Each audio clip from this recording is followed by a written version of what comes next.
Año 1307. En una sola madrugada, más de 600 templarios fueron arrestados en toda Francia. ¿El motivo? Traición. Herejía. Idolatría. Pero detrás de las acusaciones, había algo más temido que el oro o las armas, sus juramentos. Juramentos inquebrantables que no respondían al rey ni al papa, sino a un código ancestral de honor y obediencia que hoy, aún resuena como un eco en las catedrales en ruinas. Mientras la luna se ocultaba tras las torres de París, cientos de jinetes galopaban por órdenes de un solo hombre, Felipe IV. La consigna era clara: derribar el poder invisible de los templarios. No era solo una cacería de hombres. Era un asalto al alma de una orden que había sobrevivido guerras, cruzadas y herejías, pero que ahora enfrentaba su traición más dolorosa, la de la política. Si crees que el honor puede resistir al poder, este vídeo es para vos. Quédate hasta el final. Vas a cuestionar todo. Convertirse en templario no era cuestión de fe, sino de alma. La ceremonia se realizaba de noche, en secreto, dentro de una capilla iluminada solo por antorchas.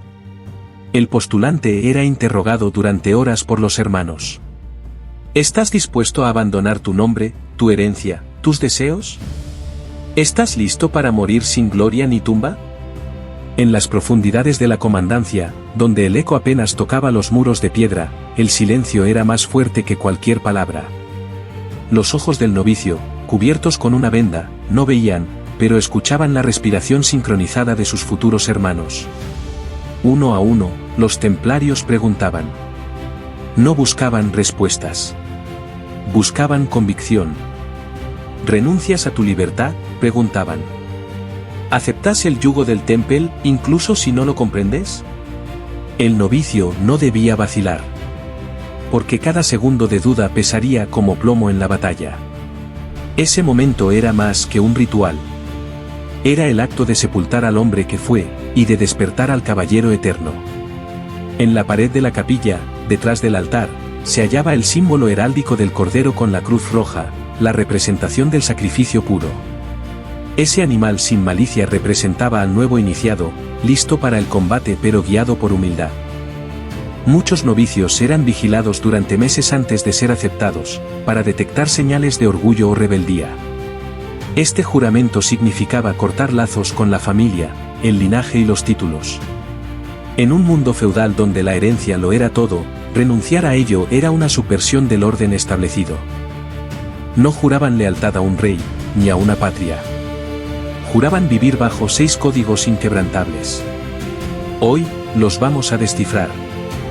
Aunque los templarios llegaron a ser banqueros de reyes, su voto era claro: no poseer nada. Vivir con lo justo. Dormir en catres de piedra. Comer pan rancio. Compartir una sola capa entre 2. Pero, ¿realmente lo cumplían? En la encomienda de Laon, un joven templario llamado Thierry rechazó un anillo de oro que un noble le ofreció como agradecimiento por proteger a su hija en un ataque de salteadores. El anillo fue arrojado al fuego frente a toda la guarnición. Nuestra riqueza es la sangre que no se derramó, dijo su superior. Pero al mismo tiempo, en París, la orden construía una de las redes financieras más complejas de Europa. Podían mover fortunas entre reinos con solo una carta sellada. Su banco era más seguro que el del rey. Su poder, más sutil. En los archivos de Londres, aún se conserva una carta de un noble inglés que solicitaba a los templarios resguardar su tesoro, pues ni el castillo de su padre le parecía tan confiable. Paradójicamente, quienes juraban pobreza, administraban los bienes de la cristiandad. La orden llegó a controlar más de 9.000 propiedades en Europa. Tenían flotas, fortalezas, y hasta alquilaban tierras a nobles. Hugues de Payns, fundador de la orden, vivió sus últimos años en una celda monacal, rechazando cualquier riqueza personal. La cruz roja simple sobre fondo blanco simbolizaba pureza y sacrificio, en contraste con el oro y la ostentación de la nobleza medieval. Su riqueza colectiva, pese a su voto individual de pobreza, despertó celos en la nobleza y temor en los monarcas, especialmente en Felipe IV de Francia, quien vio en ellos una amenaza directa a su autoridad. ¿Es posible mantener la pobreza cuando el mundo te entrega las llaves de sus tesoros? ¿Lo lograron, o se corrompieron? Otro de los votos era la castidad. El templario no debía casarse, ni tener amantes, ni siquiera mirar a una mujer con deseo. Su cuerpo pertenecía a Dios y a la orden. Pero la historia tiene sus grietas. Se cuenta que en Acre, un templario llamado Arnaut fue encontrado llorando en el jardín de la fortaleza. Había amado en secreto a una mujer sarracena, a quien había salvado en combate. Su castigo no fue la muerte, sino el aislamiento y la humillación. El dolor lo quebró. Murió sin pronunciar palabra, con su espada aún entre las manos. Y sin embargo, los enemigos del Temple usarían esa grieta emocional como arma. Los juicios de 1307 incluían acusaciones de sodomía, besos rituales y comportamientos impuros. La mayoría, forzados bajo tortura. Pero el daño a la imagen ya estaba hecho.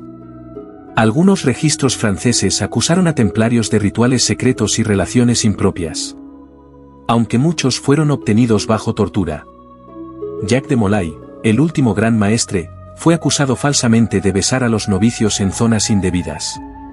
Un acto de propaganda para destruir la orden.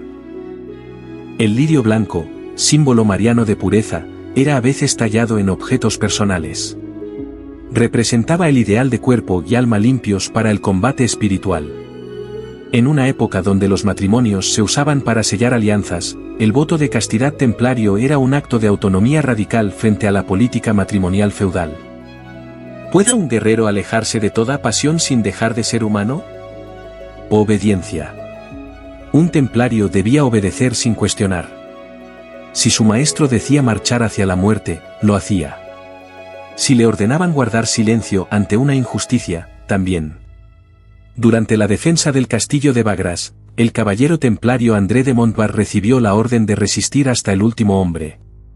Con apenas 40 hombres, resistió semanas contra miles. Cuando los muros cayeron, lo encontraron muerto junto a un niño herido a quien había protegido hasta el final. La obediencia era el cimiento del Temple. Por eso, cada caballero debía memorizar los gestos de su superior. Un alzar de ceja podía significar cargar. Una mirada al suelo, retirarse. Eran soldados y sombras. Durante la batalla de Attin, 1187, muchos templarios obedecieron órdenes suicidas para proteger a los cruzados, muriendo casi todos sin resistirse. Geoffroy de Charnay, quemado junto a de Molay, jamás rompió el silencio ni delató a sus hermanos. Su obediencia fue absoluta, incluso ante la hoguera. La espada apuntando hacia abajo sobre fondo negro simbolizaba obediencia y recogimiento, en contraste con la espada en alto de los caballeros seculares. La obediencia templaria no respondía a reyes sino al gran maestre y al papa, lo que generó tensiones con los poderes locales que veían su autoridad desafiada. Pregunta: ¿la obediencia ciega es virtud o esclavitud? Justicia. La justicia templaria no era de este mundo. Ellos no respondían a leyes de reyes, sino a su propia corte interna. Castigaban a traidores. Defendían al débil. Pero también actuaban como jueces y verdugos. Se dice que algunos templarios ajusticiaban sin juicio a quienes consideraban herejes o enemigos de la fe, especialmente durante las cruzadas. Arnold de Torroja, gran maestre que intercedió ante Saladino para evitar la masacre de civiles en Jerusalén, cumpliendo con el ideal de justicia templaria. ¿Puede una orden de guerra ser justa en tiempos de fanatismo? Protección. Los templarios nacieron para proteger a los peregrinos en Tierra Santa. Su escudo debía ser refugio. Su espada, salvación. Pero el camino estaba lleno de sombras. En el desierto del Sinaí, un grupo de templarios fue emboscado. Uno de ellos, llamado Benoit, se quedó atrás para cubrir a una caravana de mujeres y niños. Lo encontraron días después, rodeado de enemigos caídos. Había protegido con su vida, sin dejar huella. Solo la cruz ensangrentada en su pecho contaba la historia. Y esa no era una excepción. En los caminos hacia Jerusalén, Damasco o Antioquía, los templarios patrullaban sin descanso. Sus rutas eran zonas de guerra, plagadas de bandidos, sarracenos hostiles y hasta saqueadores cristianos. Pero aún así, los peregrinos, hombres sin armas, mujeres con hijos, ancianos, caminaban bajo la sombra de su cruz. Los templarios escoltaban rutas peligrosas, y muchos murieron en emboscadas sin pelear, solo protegiendo a mujeres y niños. Gerard de Ridefort, aunque acusado de errores estratégicos, murió defendiendo la ruta de peregrinaje a Jerusalén en 1189. El escudo con la cruz protectora simbolizaba la defensa de los indefensos.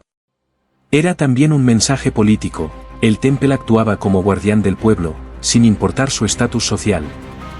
Al ofrecer protección fuera de las estructuras feudales, los templarios ponían en evidencia la debilidad de las autoridades locales, atrayendo tanto devoción como resentimiento. En muchos casos, un templario podía impedir un abuso feudal sin pedir permiso a condes ni señores. Eso los convirtió en héroes y en enemigos. Para los campesinos, los peregrinos, los marginados, ver a un templario cabalgando en silencio era ver una promesa, alguien más fuerte estaba de su lado. Y esa promesa, cumplida o no, valía más que un escudo o una espada. ¿A quién protegerías vos, si solo tu vida se interpone entre la espada y el inocente? No rendirse. El templario debía resistir hasta el último aliento. No había rendición. No había retirada. Este voto los llevó a hazañas legendarias, y también a finales trágicos. Durante el sitio de Acre, cuando todo estaba perdido, el gran maestre Guillaume de Beaujeu, herido de muerte, se negó a abandonar la muralla. Gritó, no huyó. Estoy muerto, es diferente, y se desplomó en su puesto, con la espada aún alzada. Este no fue un acto aislado. Fue la confirmación encarnada de uno de los juramentos más sagrados del Temple, morir de pie, como escudo viviente del ideal. En ese asedio de 1291, 700 templarios resistieron hasta el final, enfrentando un ejército mameluco 10 veces superior. Lucharon sin esperanza de refuerzos, sin agua, sin salvación. Solo con su fe y su código. Pierre de Sèvres, comandante de la última guarnición templaria en Gaza, luchó con el brazo roto y media cara quemada. Se negó a rendirse incluso cuando sus hombres le suplicaban huir. Prefirió morir como juró, de pie. Pero este voto tenía consecuencias más allá del campo de batalla. En la Europa medieval, donde la estrategia y la política muchas veces demandaban la retirada, el no rendirse templario era visto como un acto de obstinación peligrosa. Algunos reyes preferían prescindir de ellos por temor a que sus juramentos interfirieran con los pactos y las treguas. Durante el asedio de Acre, 1291, 700 templarios resistieron hasta ser completamente aniquilados. Ninguno se rindió. El grifo o el león rampante en escudos y tapices templarios representaban la ferocidad inquebrantable. No eran solo animales mitológicos, sino emblemas del alma templaria, valiente, incansable, imposible de someter. Este voto de no rendición inspiró a generaciones posteriores, y aún resuena en códices militares. Pero también alimentó críticas, ¿era valentía o fanatismo? Honor o terquedad sin sentido. La negativa templaria a negociar capitulaciones o abandonar posiciones podía poner en riesgo alianzas diplomáticas. Su lealtad al juramento, por encima de intereses reales o eclesiásticos, los convirtió en una fuerza impredecible dentro del ajedrez medieval. Caer, no es rendirse.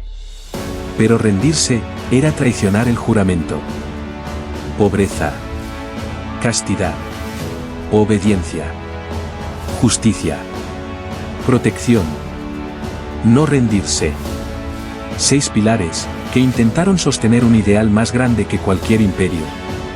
¿Los cumplieron todos? No. Pero en cada ruina donde flameó la Cruz Roja, hay una historia de lucha, fe y contradicción. Y quizás eso es lo que los hace inmortales. ¿Cuál de estos códigos te parece el más difícil de cumplir hoy? ¿Qué harías vos si tuvieras que jurar uno para toda la vida? Leo los comentarios. Súmate al debate. Si esta historia te hizo reflexionar, suscríbete y activa la campana. Porque aún quedan muchos secretos templarios por revelar.